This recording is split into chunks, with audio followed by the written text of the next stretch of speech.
जी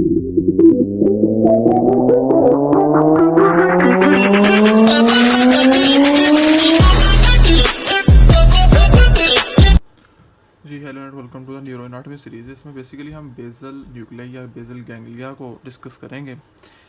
basically ये grey matters का एक मैस होता है जो डिफरेंट एक्टिविटीज़ के लिए as a relay centre use होता है। इसमें बेसिकली बहुत से न्यूक्लियसिस इन्वॉल्व होते हैं और वो कौन कौन सा न्यूक्लियसिस हैं उनके लिए एक स्नेल में बहुत प्यारा चार्ट बना हुआ है, जिसमें बेसिकली पहले बताया गया कि कॉर्डेट है, लेंटिफॉर्म है, क्लोस्ट्रम है, कॉर्पस स्ट्राइएटम है, नियोस्ट्राइएटम है एंड मैग्लॉयड है।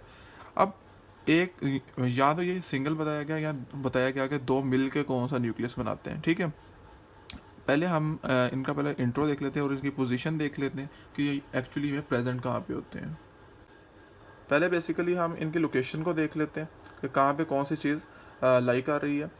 पहले आपको बताया कि कार्डेट न्यूक्लियस होता है। इसको मैंने बेसिकली एक्सप्लेन सेरिब्रम के टॉपिक में किया हुआ है, अगर आप देखना ना चाहें तो वहाँ पे देख सकते हैं। वहाँ बड़ा अच्छे से एक डायग्राम के थ्रू मैंने एक्सप्लेन किया हुआ है।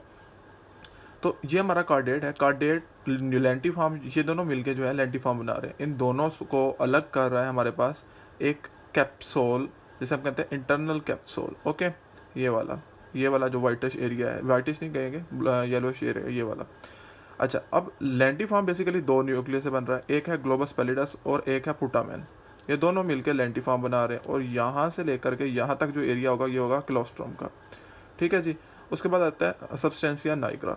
सब्सटेंशिया नाइग्रा जो है वो बेसिकली बड़ा डार्कन कलर होता है क्योंकि यहाँ पे मेलानिन इसके अंदर होता है। ओके, अब एक बात याद रखें, जो पुटामेन है और कार्डियक न्यूक्लियस है, ये दोनों मिलके जो है बेसिकली नियोस्ट्राइटम बनाते हैं।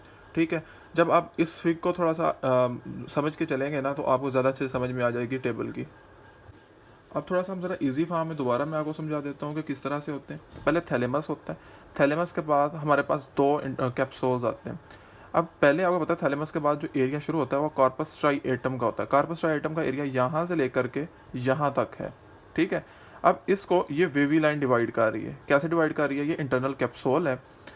अब जैसे ही कॉर्पस, ये जो एरिया आपको मैं इधर लिख भी देता हूँ, कॉर्पस स्ट्राइएटम।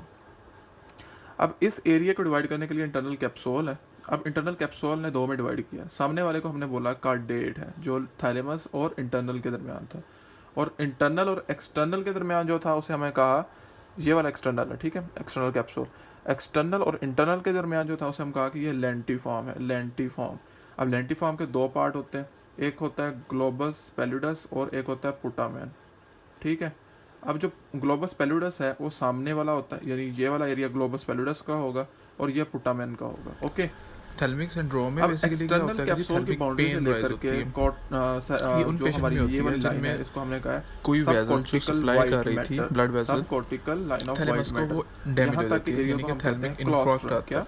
जब ये चीज़ होती है तो पेनिंग सेंसेशंस आती हैं। क्यों आती हैं? समझ में आ गया इसकी लोकेशन किस तरह से होती है। आपको पता ही है, एज ए रिले सेंटर काम करता है, different ascending tracts, pain, temperature, touch की सेंसेशन लेके जाते हैं इस तक, और जब यहाँ तक जाते हैं वहाँ पे वो स्टिमुलाई करते हैं। अब हम थोड़ा सा और ये इन रिजल्ट ओवर रिएक्ट करता है और का आपको पता चल गया पहले वाला था पेन आती है। मतलब नॉर्मल काम के लिए भी ये पेन देता है। ठीक है, और क्योंकि वो स्टिमुलस हो रहा है उसको उसके ऊपर एक्ट कर रहा होता है। ये अच्छा, अगर बहुत सारे ड्रग्स अप्लाई की जाए इसको ठीक करने के लिए, जैसे ड्रग्स हैं ये उनको रिस्पॉन्ड भी नहीं करता।